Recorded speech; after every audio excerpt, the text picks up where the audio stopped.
All right, we are live on Facebook, Twitch, and YouTube, guys. We are going to have Birmingham City Football Club women's goalkeeper coach Tony Elliott on in about 10 minutes or so. We're going to be chatting it up in regards to adapting to learning styles. This is going to be a great episode, guys. I'm really looking forward for you guys all coming and checking this out. I think you're really going to dig what Tony's talking about. Tony's one of the best in the business at working with people from all different walks of life, really.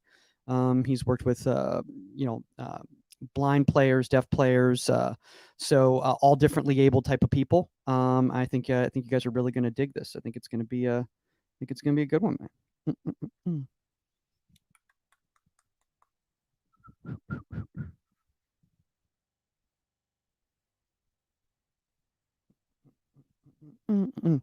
So we will see you guys in about 10 minutes or so. We're going to be starting in about 10 minutes or so. Make sure you're putting your questions and comments in the comment section, guys. We can see this on the stream. It's gonna be a good time.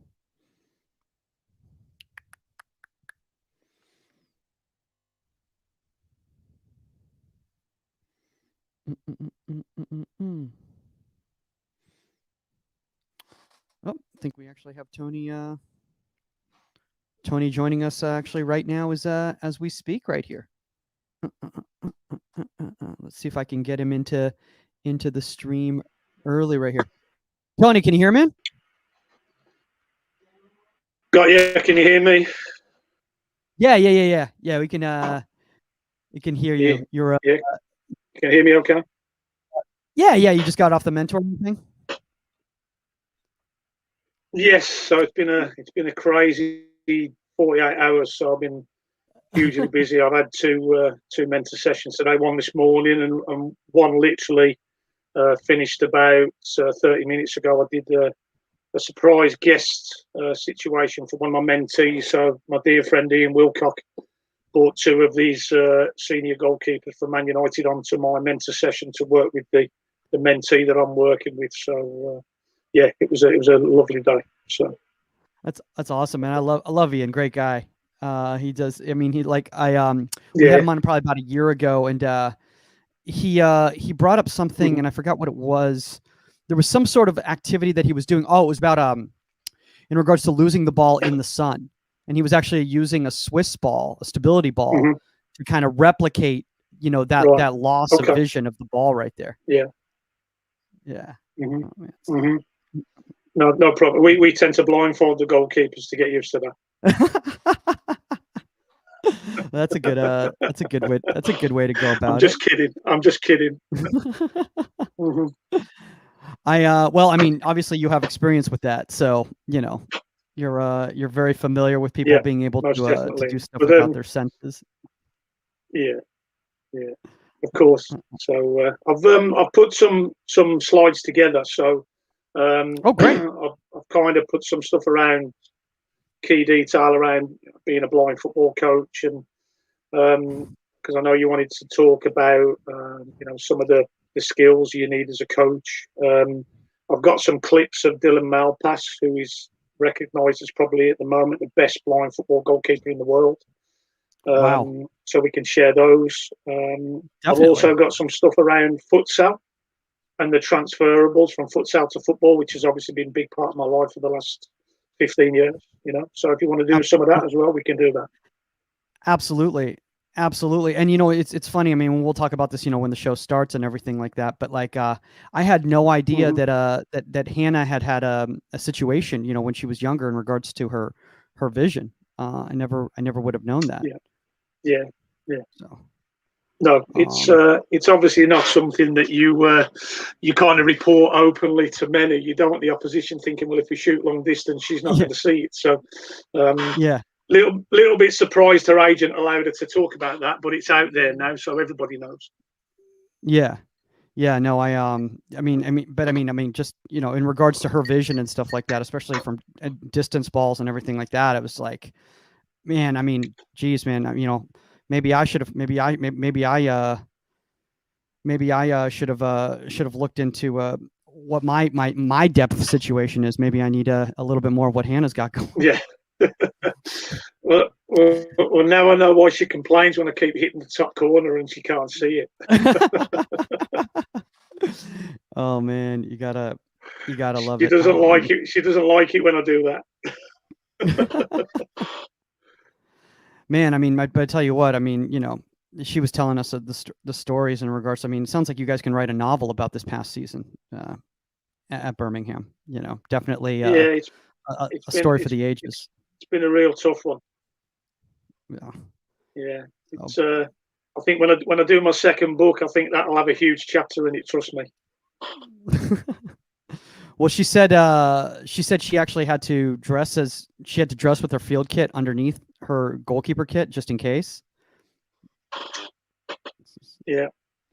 That was a really interesting situation. So we had both our senior keepers in goalkeeper kit and outfield kit. So just for different scenarios. I can't let you in on the secret as to what scenarios would have produced a different outcome. But one scenario would have seen Hannah going outfield, and the other situation would have seen Sophie going outfield. So we did toy with the idea, but it didn't come to that in the end. Yeah. Well, I was just stoked, and we talked about it last week on the show. We gave her a shout out, when she was listed in that ESPN article as one of the 21 under 21. It's just absolutely phenomenal to see that for a good person. You know, so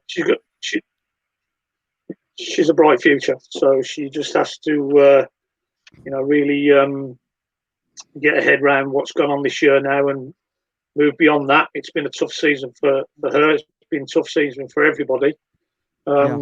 But we all have a choice. We're either the victim or we're the fighter. So I wanted to be the fighter. So let's hope we see that fighter in her and she moves on to bigger and better things, Yeah. I was going to say that, just the number one thing is the fact that despite the tough season, you all stayed up. I mean, that is a monumental accomplishment in itself, especially starting out the season with like eight players or the management situation, not sure what that was going to be and all of that. So no, it was a real tough one for us, Yeah. So Saskia should be joining us in a couple minutes. Unfortunately, Omar, because I don't know if you know this, but Omar's now coaching at LAFC too, the reserves for LAFC, and they have a match in Vegas. Yeah. So he's I think they just got there, and he might not have access to a quiet spot, and it would be a weird podcast if he was doing it with the club right there.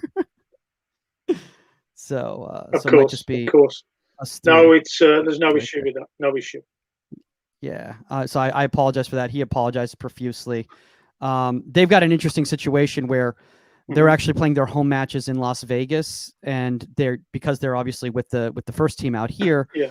They live out here, train out here, and then go and play the home matches on the weekends out there. So it's yeah. So this is actually the first. No worry. Everybody's got. Everybody's got busy times now with the game coming back, obviously after COVID. So, we're all trying to catch up. But that's all good because I mean, how often do you get a 99 World Cup winner who's wearing her Angel City hat who joins us right here? Absolutely. Hey, Tony. Saskia, how are you? I'm good. How are you doing? Have you guys connected before? Very good. Thank you. Very good. With the United Goalkeeping Alliance, have you guys connected before with that? Tony? I don't think we've worked together, but obviously, we're part of it. So I guess at some point we'll be delivering the message together. So I'm pretty manic at the minute. So I kind of kicked it off with Eric, and they're using the 5 elements of development as their backdrop. But I did an interview. I did an interview with Bill and those guys the other month and stuff. So for it and everything, and I owe Eric a call right now. So Eric, if you're watching, I know I owe you a call. I'm sorry. I was at Disney. Sorry. Oh me, oh my. Oh, that's a whole other conversation. Yeah, but I did. I was supposed to have a call with Eric. So. All right. Well, all right. Let's we'll get going. Here we go. Here I'm gonna play the intro, and we'll start.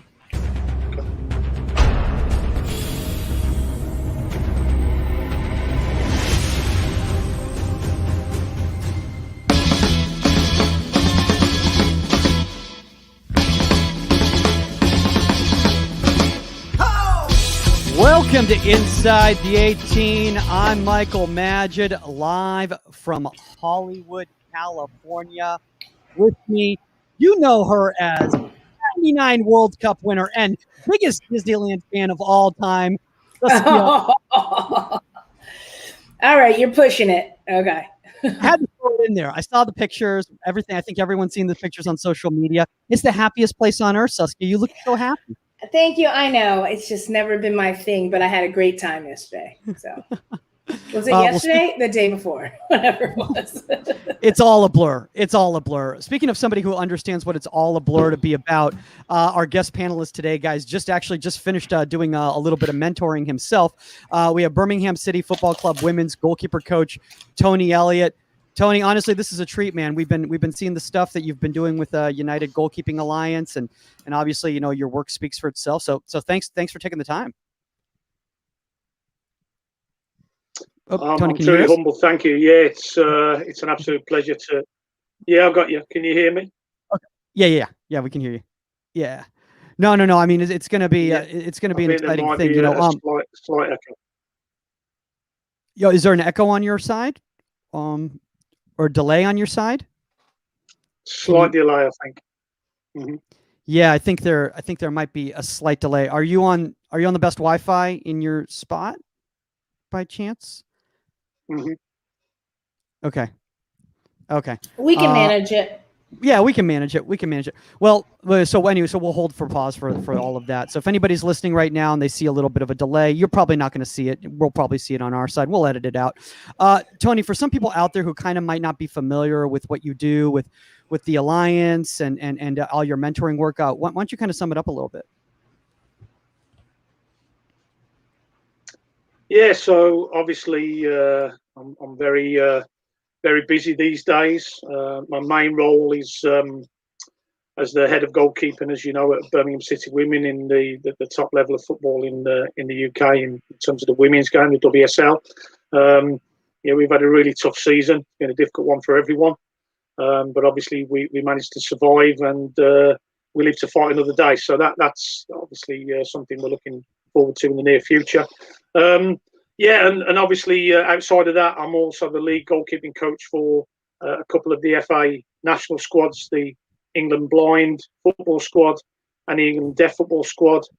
And of course, as you mentioned, I'm heavily involved with the United Goalkeeper Alliance, the UGKA, which is something that kind of spawned last year during lockdown, I guess. And obviously Eric Eisenhut, who's a dear friend of mine, kind of invited me to sort of work with him and a number of other coaches to get everything up and running.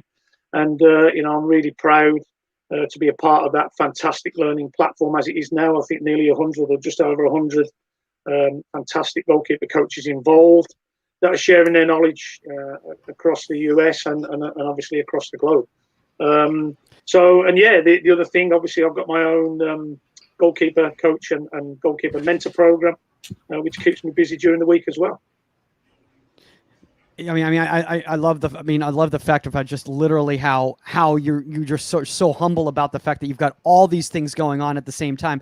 And I thought Saskia was the busiest person I know. Not even.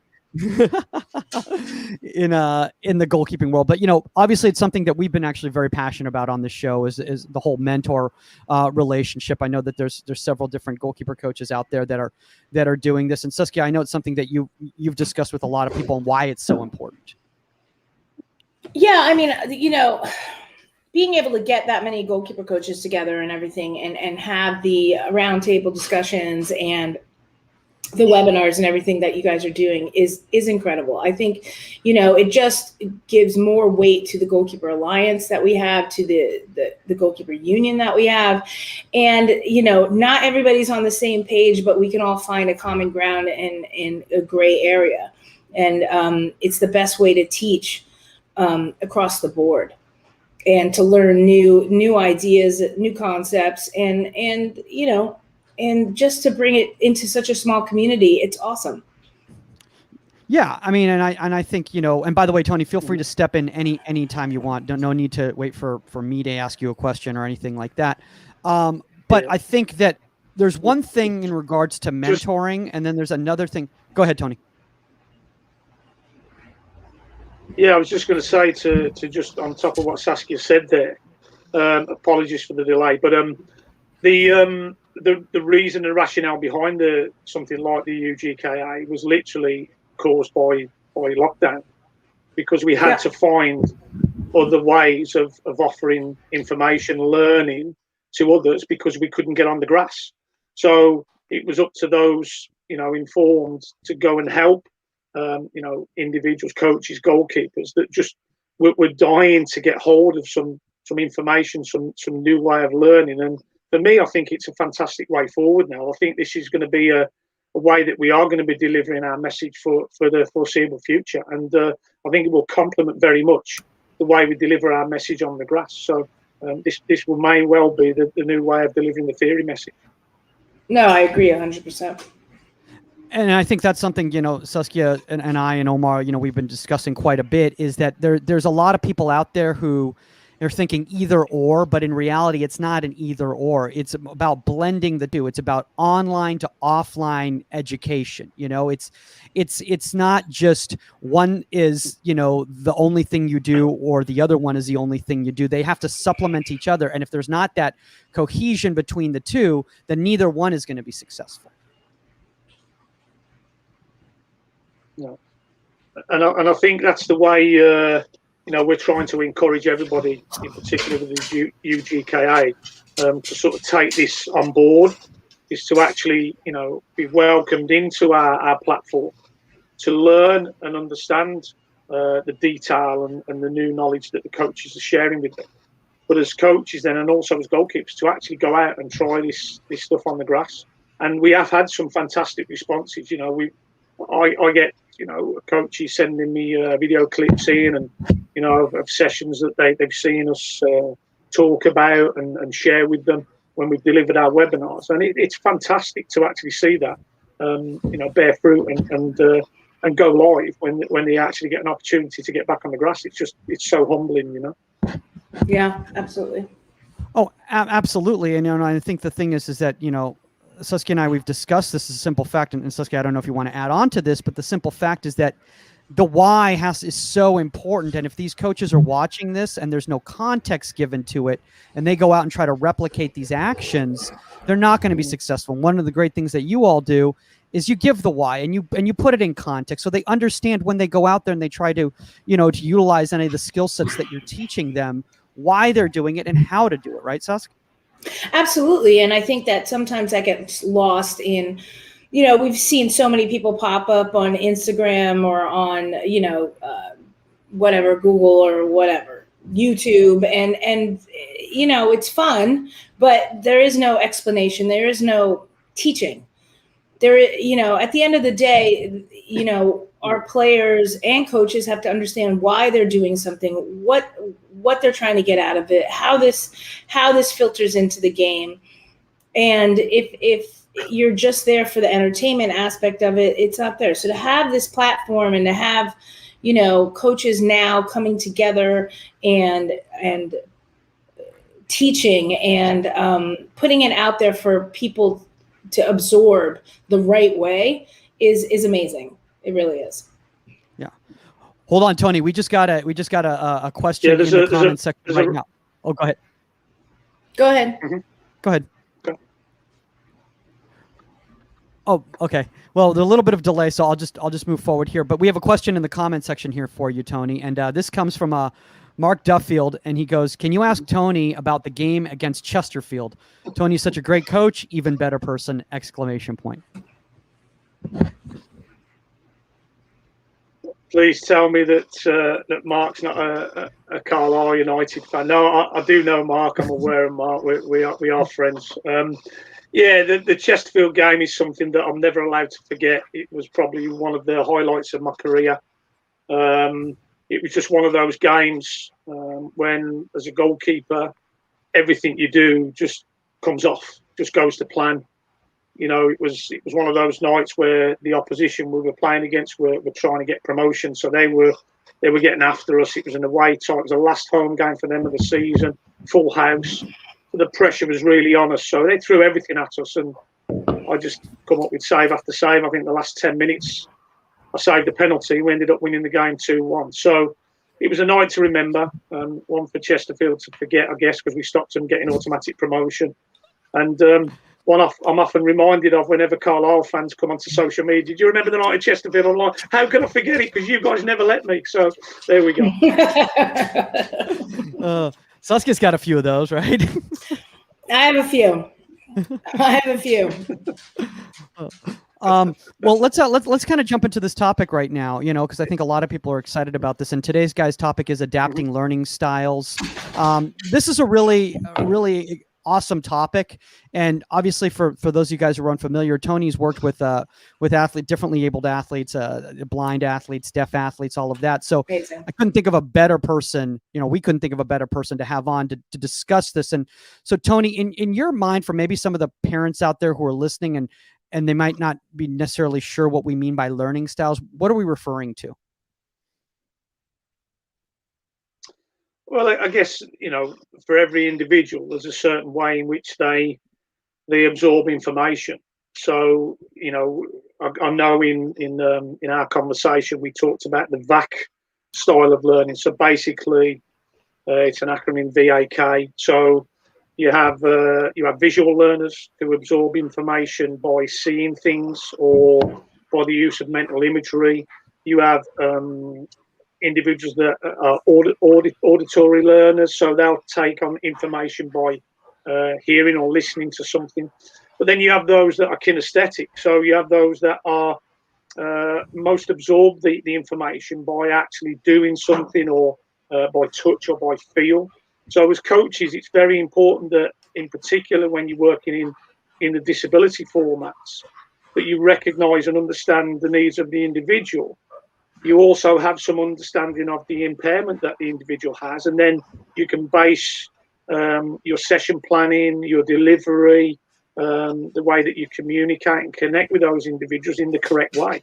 The terminology you use has to be correct also, in terms of the way that you approach people, the way that you discuss things with individuals. So for me as a coach, I found it unbelievably challenging, but what a fantastic opportunity to work across all the formats that I've had, because everyone has offered slightly different challenges in its own way for me.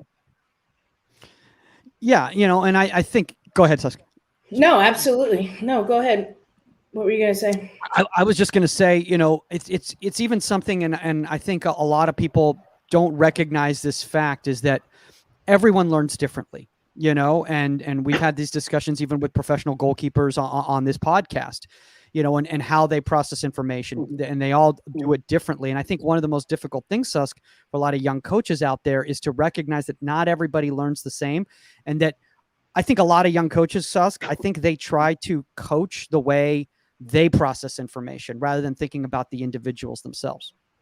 No, absolutely. And that's the unique thing about goalkeeping and being a goalkeeper coach. You have to figure that out. It's not, hey, this is what we're doing. This is how we do it. This is how I coach. This is how I react to people. This is how I talk to people, deal with it. It doesn't work that way. You're not going to get the best out of your players if you treat everybody the same. Goalkeepers are a unique bunch, and you have to get to know them. And the best part of that is you don't have 30-something field players. You have 5 goalkeepers, or you have a couple goalkeepers, and you can take your time to do that. And I agree with you. Some of my goalkeepers, they're visual. If I can explain something to them, it's not resonating. But if they go let's dumb it down really simple for coaches out there. If you have a player like that, then they go second or third in line. And while they watch visually, they get it. And then they start to understand. And then they can attach the words you're saying to the visual that they're getting. But you have to understand who's like that. You have to understand each player. You have to take your time to do that. Yeah, and I think that is a really awesome point right there, Saskia, in regards to taking that time. And Tony, obviously when you're working with differently abled athletes, the patience must be the next level. And I'm sure that's something that you can take on to when you're working with, for lack of a better term, mainstream athletes. That time that you take to really make sure that they understand it before you move on. Yeah. Yeah.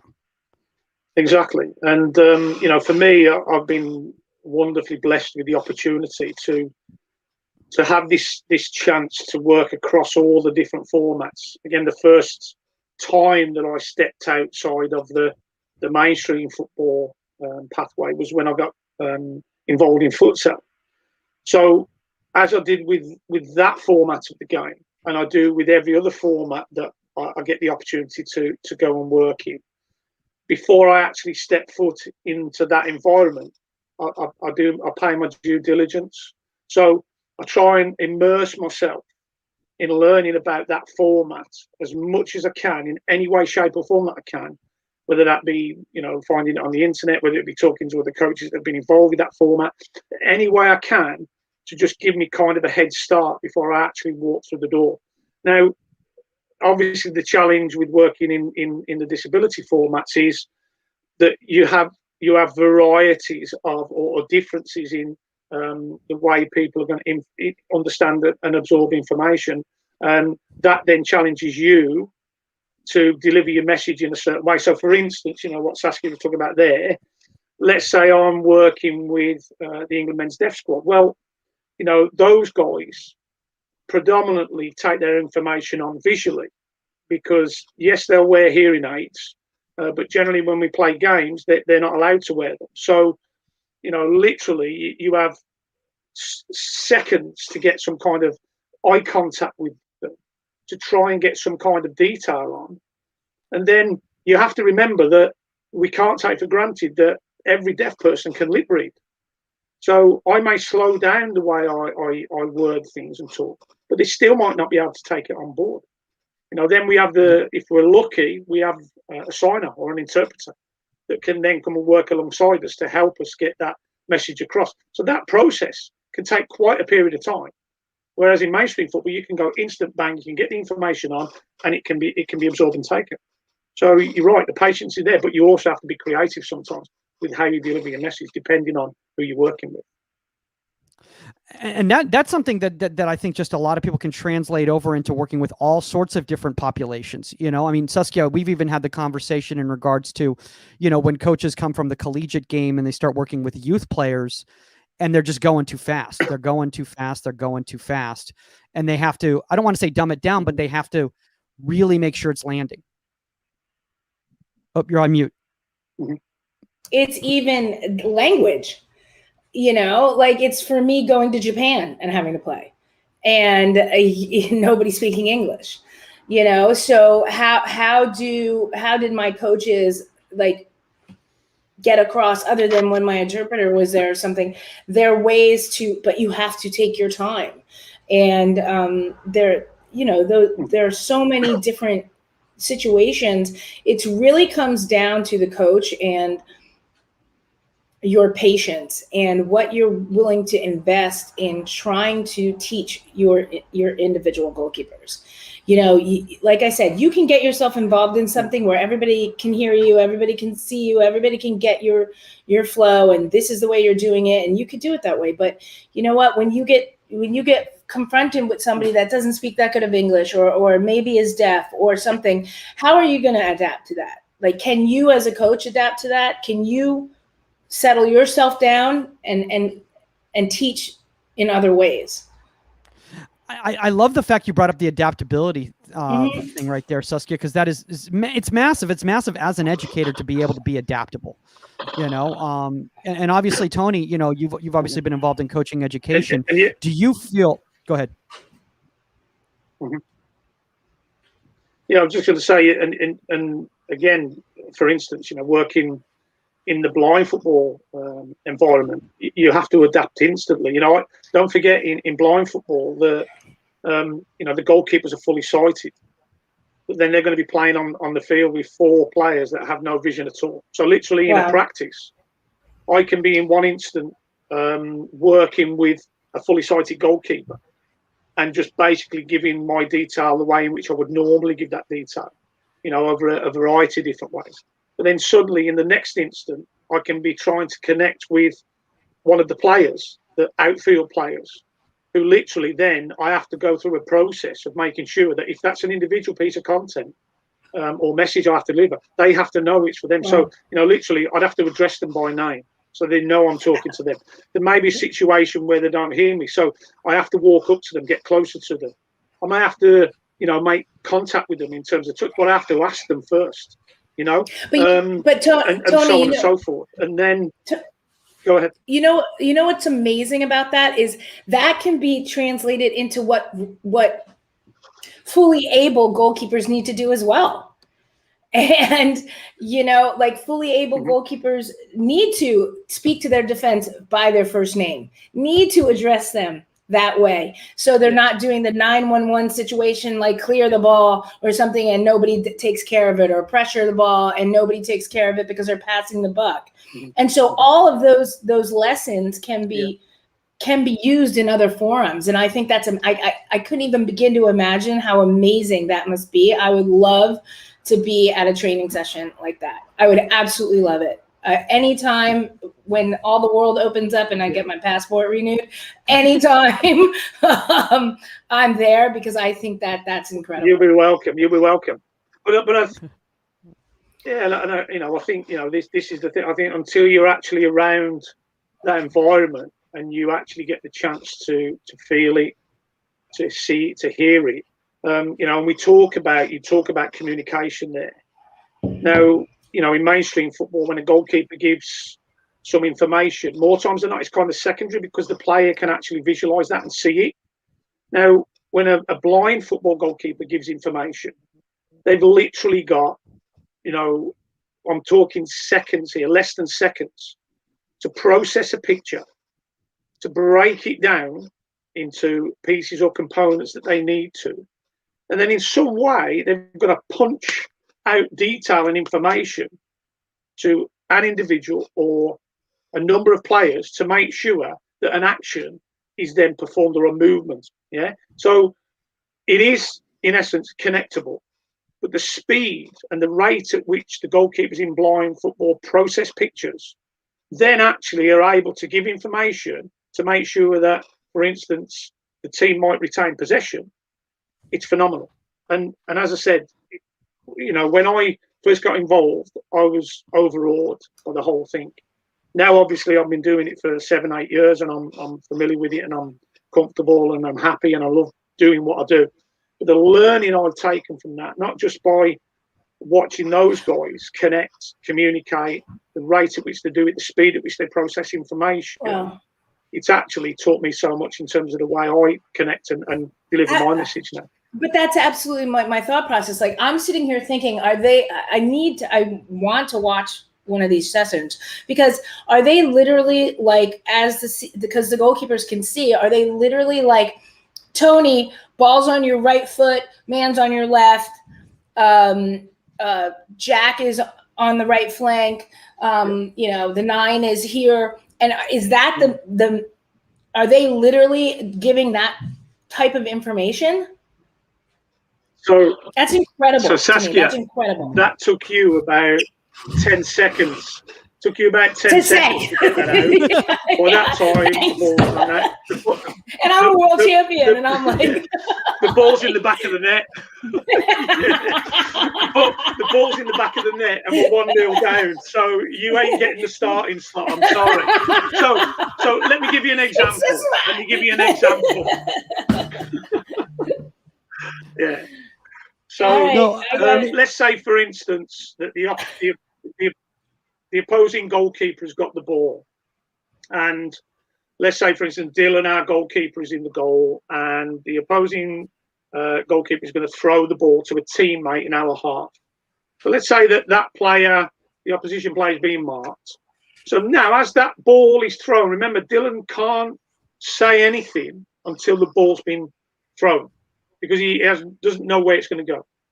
So by the time that ball moves from the goalkeeper's hand to where it gets to the player in our half, he's now got to get basically the name of the player who is going to be doing the defending, the direction in which the player needs to move in order to get in line with the ball. He then needs to give him an awareness of how many body widths would need to move to actually get in line with the ball. So, for instance, just our captain, Dan English, Dylan would shout, Dan, right 3. So, basically now, Dan knows that the ball's being thrown. He has to move to his right 3 body widths to then get in line with the ball to be able to try and put pressure on the ball to return the ball back to us. That's how quick it would have to be. This is incredible. I need to see some video of this. I think Tony's got to put it up right now. Do you want to see some footage? I want to hear it because I think that this. And again, I'm going to say that there's so much that can be taken away from this, in context of able-bodied field players and goalkeepers. Like, if this can be done at this pace. Like, what is the problem that you guys can't communicate properly and I can't get pressure on the ball and you don't know where to go with the ball? Like, I'm blown away right now. And this is the big thing, you know, and this is where, for me, it's just helped me massively in terms of being able to transfer it across. You know, people talk about communication, and for me, it's quite a fluffy word. What's the depth of communication? It's information, it's instruction, it's the detail we share, it's the pictures we process. But you imagine having to do that in, literally in probably 1 to 2 seconds. Otherwise, it's too late. Right. And it's, as I said to you, it's not like you're working with a player that can see movement of others. They can see, the ball travel. They can't. Everything they need. Now, listen, I have to share with you, and it's. I want to see it. Yeah, we got to see this. Something that often gets misunderstood. People talk about the blind football. There is no bell in the ball, by the way. So this is the ball. Okay. Can you hear that? Yeah. Yeah. Did you hear it? Yeah. So there is no bell in the ball. Basically, in the ball, there are metal panels, and inside the panels there are silicon beads, like a baby's rattle. Right. So when the ball moves, or it bounces, the players actually zone into that sound.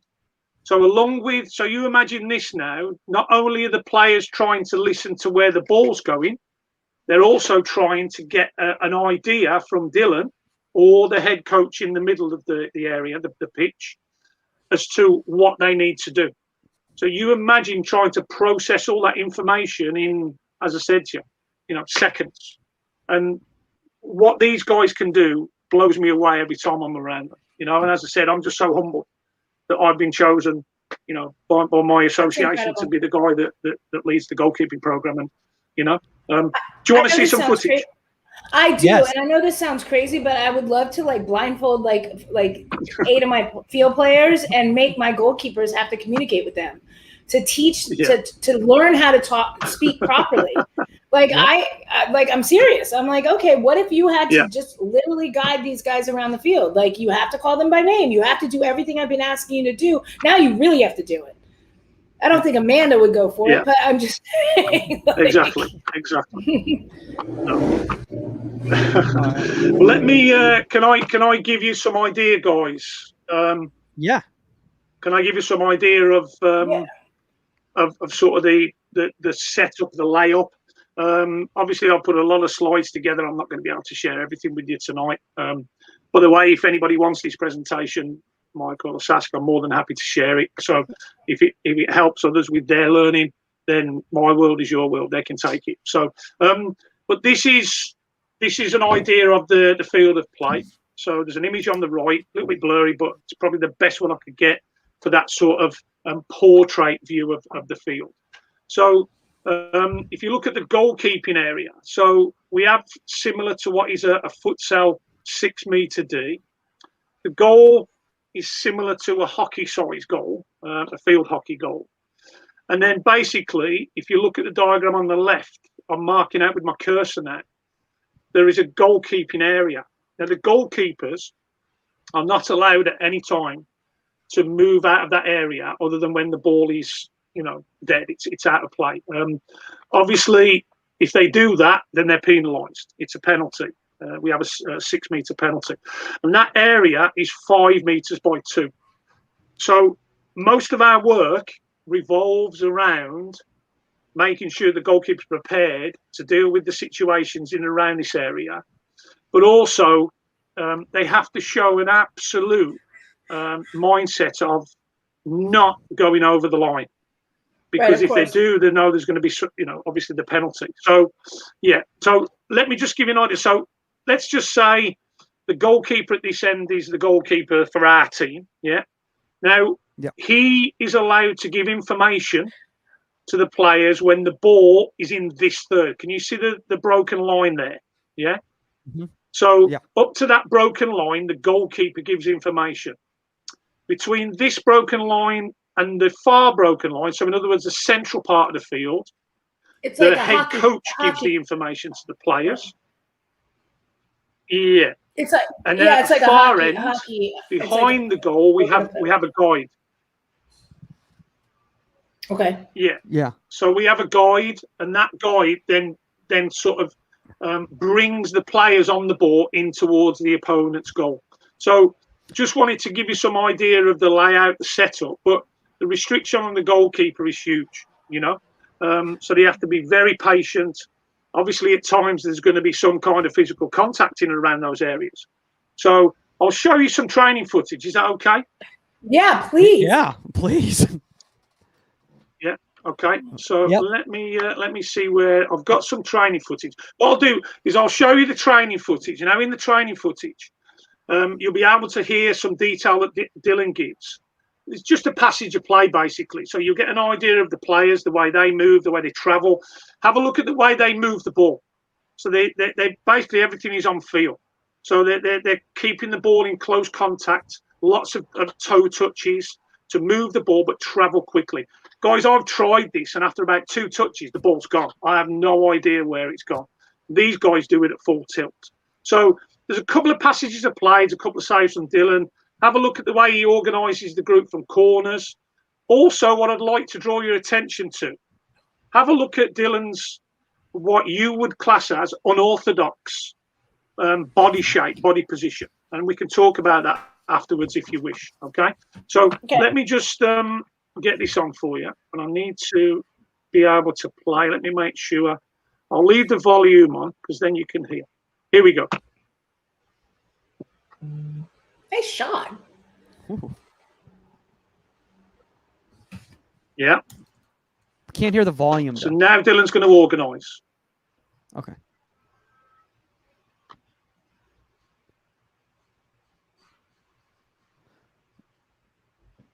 So we can't hear the volume though, unfortunately, Tony. So I don't know if it's okay. You can't. Yeah. Oh, that's a shame. Yeah. I don't know why that is. Let me see if I can. No, it should be able to.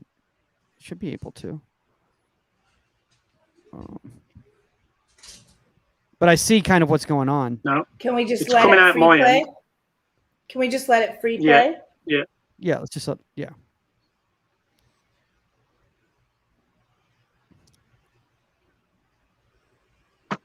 So again, I'm just going to pause it there. So you'll have noticed during this passage of play, obviously there's been some saves from Dylan. Now, again, the footage doesn't do the speed at which those shots are coming at justice.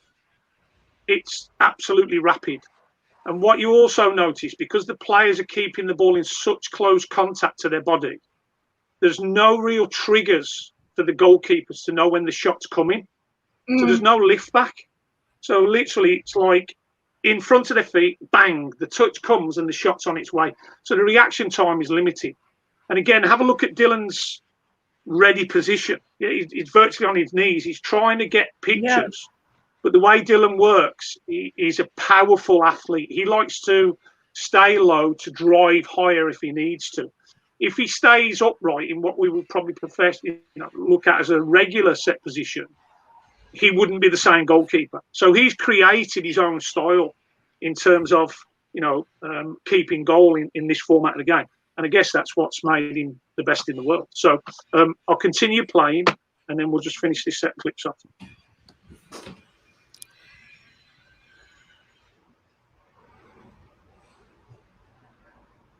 So again, he'll move them about, he'll organise them.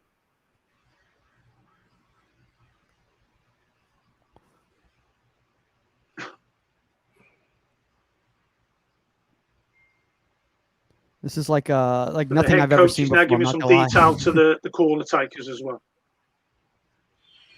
Yeah.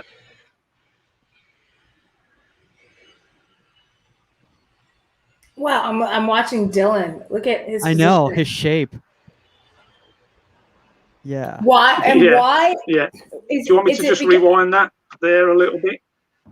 Yeah. Look at that stance. Yeah. Is it but look at the shape when he's down so low, and is it more because of the tightness, the size of the goal, the quickness of the release on the shot? So it just changes the whole dynamic of goalkeeping. Again, he's trying to get as much of a view of the ball as he possibly can. Right. If he stands upright, he's not getting a good view through legs and so on. He's trying to crouch. Now, don't forget, of course, he can stay in this state, in this position, until the players actually turn and face towards the goal. Does that make sense? Because they're not going to shoot from this position here. So he's sort of moving, using his vantage point to get the best view he can. So if I just fast forward it slightly, or just slow-mo it, have a look at how that changes. So once the player turns, Dylan, see how he now springs from there. So great drive. He's literally got his hands on the floor. Mm. Yeah. And, if we're coaching goalkeepers, we'd probably tell them to get off the field now. No, but also look you how have to quick he's up. So if that shot's on target. Got you. Yeah. Tony, I have a question for you. Do you ever take your for lack of a better term, traditional goalkeepers and put them in this environment to work on aspects of their game in regards to from a communication standpoint? Yeah, we to find goalkeepers that are specifically blind football goalkeepers, you can't, because there's no real pathway for goalkeepers, in their younger years. So you literally take football goalkeepers and transition them into blind football in terms of the skill set, the connection, communication, the way in which you develop them. So you kind of have to start from scratch. Now, if you look at the size of the area, the goal, and so on and so forth, it's quite similar to futsal. So Dylan's got a very heavy futsal background. So he was a fantastic find for us. So I have to tell you, he was in the England futsal program for a while, and we kind of pinched him from the futsal program because we knew he had the skills, he had the traits that we needed, and also the personal characteristics in terms of being able to connect. Confident guy, could communicate well and quickly. We just knew he would adapt to blind football, and the speed at which he did it was phenomenal. Now, obviously, we set him on a program. He got great advice and help from other goalkeepers that had played in the team before, and through the process, as I said to you, and in 2018 and 2019, he was voted the best goalkeeper in Europe and in the world, and something that I know he's hugely proud about. The goalkeeping's hugely proud about, and long may that continue into the future. So, but there's an idea. It's a shame you couldn't hear it because the detail that's being shared in the way it's done is fantastic. And Saskia, you know, as I say, anytime you wish to come and have a look at us working, then you're more than welcome. Yeah, that's amazing. I mean, I was just going to say, Tony, I mean, this with the delay and everything like that, this isn't doing it justice. We're going to have you back because we're just scratching the surface here, honestly, when it comes to this. But, one thing I kind of want to know is that from a coaching education standpoint, have you ever taken coaches who work in different environments, put them in this environment so that they learn how to deal with, for lack of a better term, limitations. So when they go back to their club, they can deal when there's a scenario taking place. I mean, probably not going to have a blind player, in a traditional system, but you may have a player that's, more audible learning than visual, and you can really work with them. Yeah, what it helps is it helps the coach to manage difference. Everybody's different. Everybody learns in different ways. Everybody's got a different mindset, a different way of working, a different way of being. We're all individuals. So you're going to have some that need less detailed information, some that need more, some that need it in a different way. I often get asked, because I'm fortunate enough to work in the formats that I do, can I come and watch? And yeah. So basically, I don't just say to them, come and stand at the side. No, bring your gloves. I want you to come on the field with me. I want you to see what it's like. I want you to feel what it's like. I want you to hear it.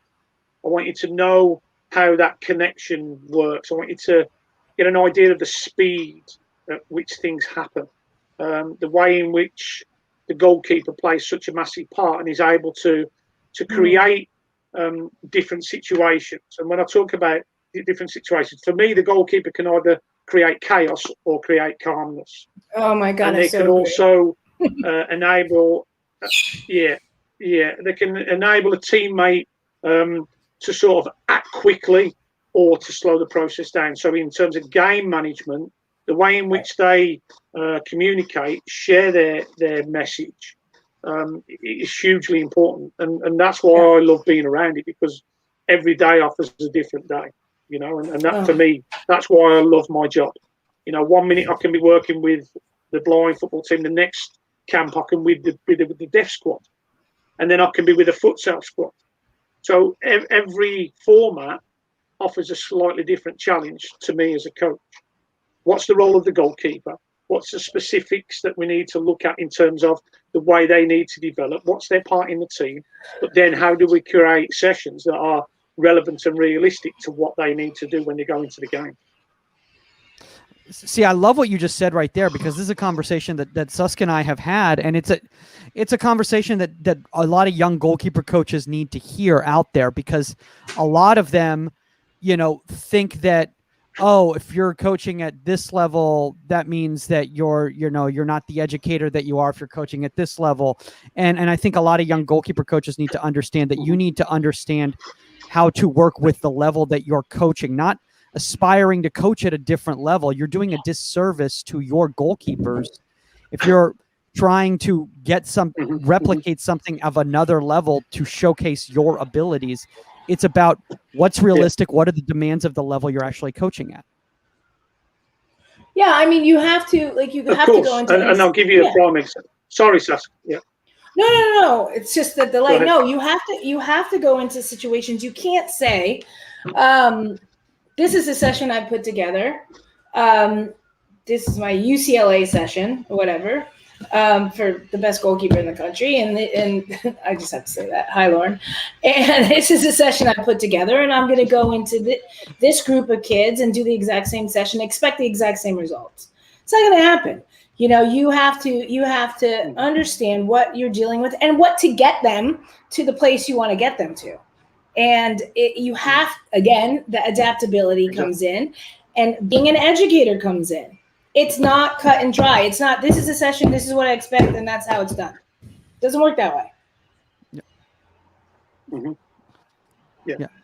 And for me, that, a prime example of that is how to drive any individual. For me, like, football's for all, soccer's for all.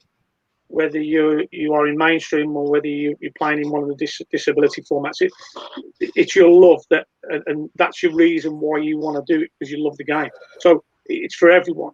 An example of not putting limitations on someone because they are disabled, but they love football. I work with a young goalkeeper, and I hope he doesn't mind me mentioning his name, Ryan Kay, who, when I first met Ryan, he was around 16 years old. Now, this kid, and I get tingly when I talk about it, because I just remember it like yesterday, and the pride I take in where it went for him, not just as a football, but for his life. Ryan was in calipers as a kid. He had cerebral palsy. He was in calipers till he was 9, 10 years old. So, it was only then, once the calipers came off, that he was able to begin to try and start to walk properly. So we got him in the England cerebral palsy program when he was about 16. And I said to Ryan, Ryan, what I'm going to try and do is I'm going to try and make your life 30 or 40% better than what it is now. I'm going to drive you. I'm not going to put limitations on you. If you tell me there's something you can't do, there's no way I'm going to listen to you, because I'm going to help you achieve those things. Now, for instance, Ryan would take a goal kick, a restart, and could barely get the ball out of the 18-yard box. So my challenge was, right, by the time we finish in this program, Ryan, I want you being able to strike the ball to the halfway line. Now, through diligence, through hard work, through absolute determination, and a program that fit him, so we adapted the program to suit his needs and to make sure that he got the best out of every session. In 2016, Ryan got selected in the Great Britain squad to go to the Paralympics in Rio at the age of, I think it was 19. And by that time, he could actually strike a ball to the halfway line. Nice. And now Ryan is a fully qualified goalkeeper coach in his own right and delivering his message to the kids he works with. That's what working in disability formats is about for me. It's not just about football, it's about life and bettering people's lives. That's amazing. That's I mean, like, I'm speechless, honestly. And I think just the fact is, and we always talk about representation, on this show and everything like that. And when somebody who's playing, in the Paralympic world sees somebody else who's been through that process of playing at that level and that game, go back and become an educator in that game, that's awesome. Because we need, I think there's something a little bit special there, because they've been through the process. They understand, they have empathy for what they're going through. Yeah. But I also think that, I think, Tony, what's amazing is that instead of going in, like a lot of coaches go and saying, these are their limitations, they're in this bubble and they're never going to get out of it. It's like, no, I'm going to push you to see how far we can get you out of what the mainstream would say you can't do. Like, let's see what you can do. Mm-hmm. Let's see. Okay, maybe a lot of mainstream coaches would have said, you can't kick the ball past midfield, like past the 18, then we'll pull some players back and that's what we'll settle on. Instead of saying, no, we're going to work on this and push a person. You'd be surprised at what anybody can do if you don't set a ceiling for them. Don't assume. Don't set That's a ceiling. Don't set a ball. Yeah. Make them set the bar. Make them break the ceiling. And that's right. And we see in youth football, in what we call the foundation phase, when the goalkeepers are, in that 8, 9, 10, 11-year-old bracket, and you're talking about their restarts, and very often you'll see an on-field player take the restart. How is the goalkeeper ever going to develop that part of the game if they can't do that? If the coach takes that responsibility off them, socially, how are they going to feel? That drives me crazy, because you fall into the crust of, what are we doing with these kids? Is it about winning the game? Is it about kicking, what is it? Or is it about developing this goalkeeper, giving them the confidence that even in failure, you still believe in them? And your team still believes in them, and you're teaching people to be better people as well as soccer players, or are you saying, hey, Jack can't kick the ball that far, so Joe's going to come back because he can boot it? Like, so what are you teaching Jack? You're basically saying you fail at this, and I'm not going to teach you how to do it right, and I've given you a limit, you can't pass it. Or I'm going to say, I want you to keep failing at this. Eventually, I'm going to teach you how you're going to get it right, and you're going to be this, and be okay with that. And Mike knows how I feel about that. That drives me crazy. It drives me crazy. Yeah, and, and I think one of the things about that too. So my question, Sas. Go ahead, Tony. Sorry, yeah. My question to that then is that a limitation that the goalkeeper has, or is that a limitation that the coach has? That they don't have the capability to organise the group to actually allow that goalkeeper to play out, to deliver the ball, to make sure it gets played into a safe area or to an area where the possession can be challenged for. That, for me, is the limitation. Not on the goalkeeper, it's on the coach. So I think 100. The coach has a lot to answer for in that situation. We have to stand up for young goalkeepers in that sense. And 100%. Who is benefiting from this? Why? What are you worried about as a coach? Worried about the parents on the sideline are going to be pissed off because you have somebody that can kick the ball 50 yards, but why isn't this? Why aren't you putting the ball on the other end? And so don't let him kick it. No. Your job as an educator, your job as a coach. These are children. These are little pieces of Play-Doh. Like, so what are you teaching this person, and what are you teaching them for life? What are you teaching your players for life? That if somebody can't do something, let's not help him figure out how to do it. Let's replace him and get around it. So what are you teaching people? And so how I feel about that. I feel like then you're not doing your job as a coach, and you have something to answer to. Period. So you imagine, if I'd have said to Ryan when we first saw him, you can only kick it that far, so we're not going to try and develop it. We're just going to play out short. The kid would never have gone to the Paralympics. So I would have been the one stopping that from happening, because my sort of vision was blinkered, and I couldn't see any further than that challenge that he was facing. Now what we did was we actually opened it up and said, right, we're gonna break through this. We're gonna find a way. Yeah. And the outcome, well, there you go. The rest is history. Absolutely. And I think Tony, you just brought up a really, really great point, Saskia. You as well in regards to this, is the fact is that there's a lot of coaches out there that immediately go into a session with a, I don't want to say a block, but kind of a mental block, going like, oh, they can't do this, so I'm going to design my session based on what they can do, and don't allow them to explore and discover, because a lot of times I've thought the players couldn't do something and they ended up surprising me. Yeah, but it's your job to teach them. It's your job to what are you doing? Like, oh, okay, you can't kick the ball this far, so now I'm going to bring everybody back and we're going to play out of the back. Why don't you try working with the kid and seeing what they can do? That's called coaching. It's called teaching. And I am not for coaches that do that. I'm like, I won't. Period. Whether I'm the goalkeeper coach on a club team and a coach did that, I was not happy. And I'm like, let them fail. And I would take UCLA into that. All right, Lauren keeps getting too much loft under the ball on her goal kicks right now. Why is she doing that? I was like, let her figure it out.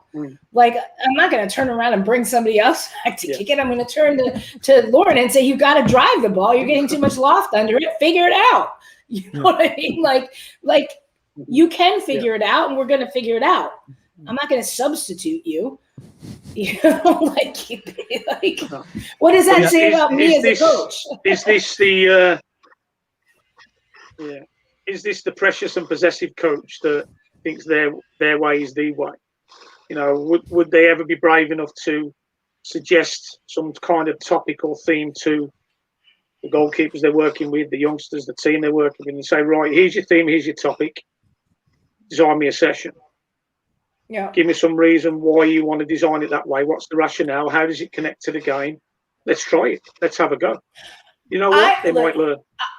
I'm even the person that goes as far as to say, like, so-and-so is not striking the ball properly. And I'm not getting it out. And I will pull in like Sam, or I will pull in Amanda, and I will say, can you help break this down for me? Because mechanically, maybe my explanation isn't coming across. You're a field player. This is what help me here. Help me break this down in a different way mechanically for my goalkeeper so that they start striking the ball properly in the way we want, because it's not resonating for me, and maybe I'm not coaching it properly. And I am humiliated and humble enough to do that. No. And because trust me, I wasn't the best. I didn't take the best goal kicks either, like at all. I was all wonky because I had tendonitis in my knee, like everything, and like I wasn't +10 on my goal kicks. Trust me, but you have to do that. You have to humble yourself. Sorry.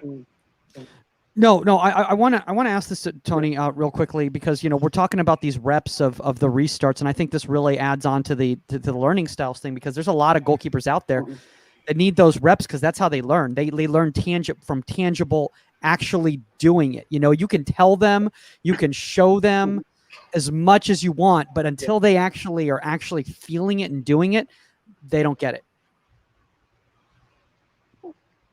No, I think look.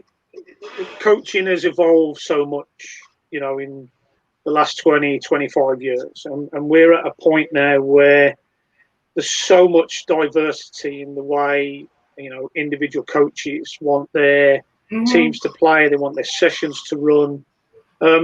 But everything starts from the basics.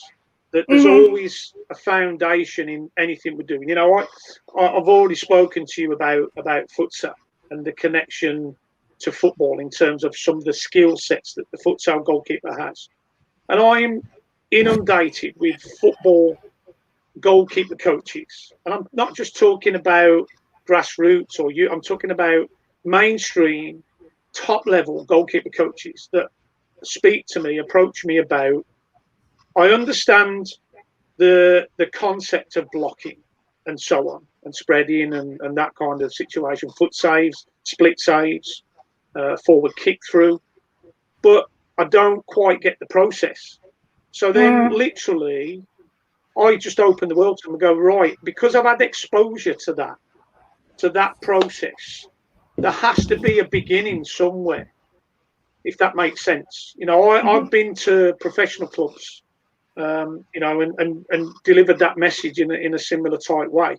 The building blocks, the foundations, where they see an end product, but they don't understand the process. So I help them understand the process. Now, once they understand the process, and you've got that foundation in place, now you can start to challenge the goalkeepers more in game-related situations, so they actually get an understanding of when, where, and how to use those skills, because they've actually gone through the process of building that skill set. So there's nothing wrong with that. There's nothing wrong with that. It has a place, and we've got to be comfortable enough to still work on repetition in practice. And now, I'm not going to suggest you have to volley. No, it's not that. But there's a time and a place for everything. There is, and repetition in practice is needed. Absolutely. What I usually build the beginning of my training sessions from that basic goalkeeping, no matter what level, with repetition into the bigger picture, and to get the timing, to get the eye-hand coordination, to get everything on point, and then you build into situational and you build into everything. And there is a place. I want to tell you a funny story really quick. When we were talking about the distribution, I was coaching club. I won't say the club, but I only coach for one. So, so I was coaching club, and one of my young goalkeepers, they came back, and you only have these keepers like once or twice a week, right? And I only have them for like an hour.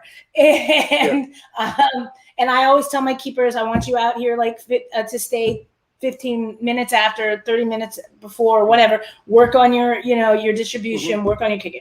So the coach comes up, and he's like kind of pissed about the weekend or whatever. And he's just like, I just don't understand why so-and-so can't strike a decent goal kick. Like hammer me. And I turned around and I'm like, really? And I'm just like, I don't understand why your players can't kick across or hit a free kick. And I go, so let's dumb this down. I have them once a week for an hour when you want me to work on through balls and breakaways and everything like that. But yet you want me to teach them when you have them 3 days a week how to kick a ball. And I'm like, when your players can't kick a ball either. So maybe there's a fundamental breakdown in what you're teaching, not what I'm teaching. And I said, so it's kind of your job to go over the basics of how to strike a ball, because your field players can't strike a ball either. Show me one field player that can hit a ball. Hit a ball. And he just looked at me. He's like, okay, I get your point. I go, so just take it somewhere else. I did. I was like, are you kidding me right now? It's one thing if your players are like knocking in like 40-yard bingers and like hitting free kicks from the other side of the like half. And I'm like, your kids can't kick a ball. And I'm like, and you're mad at my goalkeeper? I'm like, what are you talking about? Get the fundamentals right. Get your platform right. Well, listen, if with your blessing, are we okay for time? Yeah. I think Saskia's got a meeting she's got to run to in a couple minutes. I got about 15. We're good. Okay. Yeah. She's good. Okay. So I've got some footage. We're talking about that transferable from futsal to football.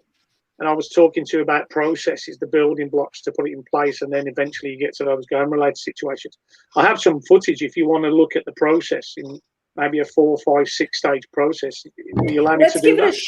Let's give it a shot. I think the issue with the delay is the footage isn't flowing. Yeah. So it's kind of like stop, go, stop, go, stop, go. So let's check it. Let's check one out for sure. Yeah. Right. Let me just.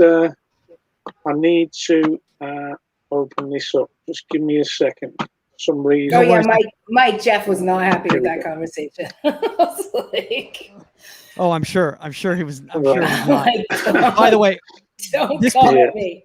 This podcast makes me feel like I'm working at the UN, and they've got the little earpieces in, and you got to wait until the translation, and then you move. And then you move forward. Yeah, it's not the best. Right. Yeah. I'm like, am I coming through? And I'm just going to try and get this. Okay, so. I'm gonna. While you're doing that, the thing with futsal translation into soccer for me is the K save and the futsal save for me, because what's happening, and I'm seeing it with younger goalkeepers, is they don't understand the when and the why and the how.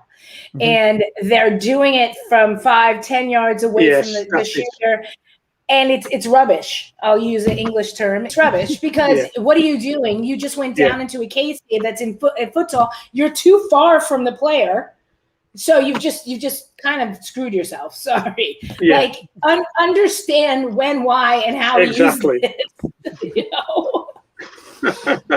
Exactly. It drives well, me crazy. let me just show you this.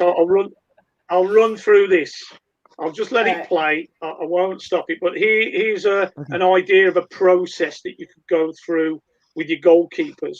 Now, at the beginning, you're going to see me use some tennis balls. Don't shout at me. Obviously, if you're working with younger goalkeepers, you'll use sponge balls, not tennis balls. There you go. Here we go. Okay. So I'm just going to leave this on.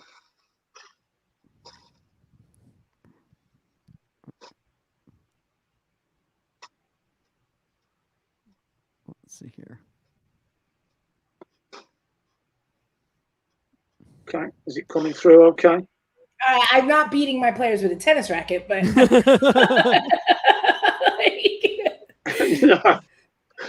no, there you go.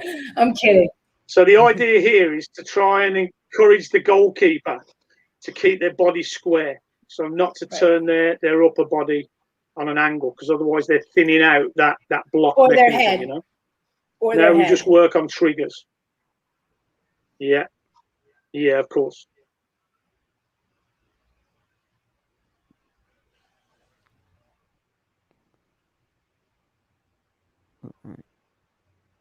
So again, now they're working off the triggers. Which foot am I leading with? Then obviously they're moving into the ball, but not engaging the ball.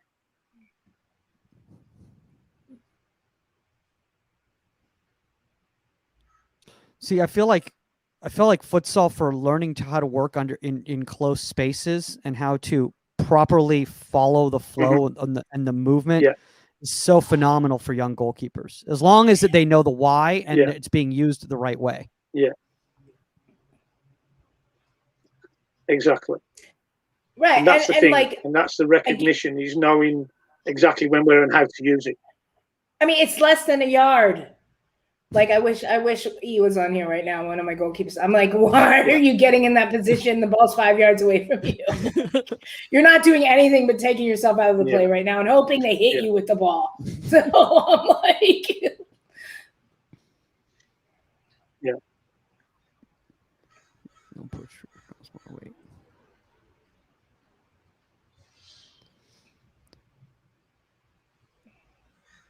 Oh. No, but the thing that's good about it is also understanding the explosiveness to get yourself into a set position, as opposed to what we see with a lot of young goalkeepers is they're exploding and they just keep going. You know, they run past the goal, they get too close to the ball, which isn't conducive either. So to be able to explode and then hold yourself and be big is huge as well. Yeah. Yeah. Good stuff. Yeah, great the stuff, key is, as I said, I wanted to show you that process, literally from sort of just working on the body shape, and then looking at triggers, trying to keep that body shape square, head all the way down, and then you're thinking about high block, low block, closing the gap between knee and heel, so there's no room for the ball to go through. Eventually, we get through to a more realistic situation where the ball's moving. The goalkeeper's now going to make decisions on when's the contact going to come. Then you've got some accel, decel stuff coming in.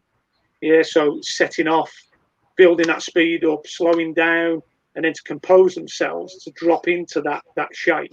Right. That's what the composure is. That process huge. Now, the big part is going into the game. Yeah. So. But there's just an idea of how you could use a process to put building blocks in place. I mean, I absolutely love it, Tony. And I mean, I think it honestly kind of puts a nice little bow in regards to this, topic of learning styles, because now you're showcasing not only learning styles in regards to, how you learn, but in different environments, translating the things that you're using in one environment to another environment, and I think that's extremely beneficial for goalkeeper coaches out there, especially to hear that. I know it's getting late for you. I mean, my gosh, I think it's what, 11 o'clock already for you over there. Yeah, it is. It is. But my time's your time, so don't worry about that. Yeah. well, thank you very much. I know I appreciate you honestly taking the time. If anybody, as we start wrapping up here, if anybody wants to reach out to you or find out more about the Goalkeeping Alliance or all the work that you're doing with the disabled athletes, where is the best place to connect? Yeah, so obviously the United Goalkeeper Alliance, it's unitedgoalkeeperalliance.com. So obviously there's a website and everything now. So if anybody's interested in that platform, they can go direct to the website and all the details are on there. Obviously, if people want to reach out to myself, I'm on social media. So I'm on Twitter. So my Twitter handle is at TEGK1. And I'm also on Instagram. And my Instagram handle is at TEGK01. So if anybody wants to reach out, and as I said, I'm more than happy to share my work, my presentations. I did plenty of that during lockdown, and that's what it's about. It's about sharing and caring and just sharing your opinions and your thoughts, and hopefully it helps some others along the way.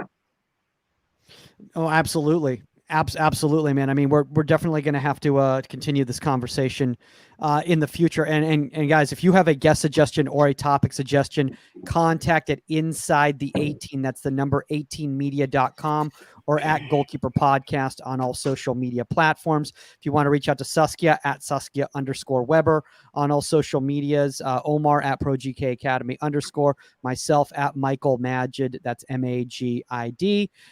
Thanks again, Tony. That's all the time on Inside the 18, and we are out. Later, guys. Yeah.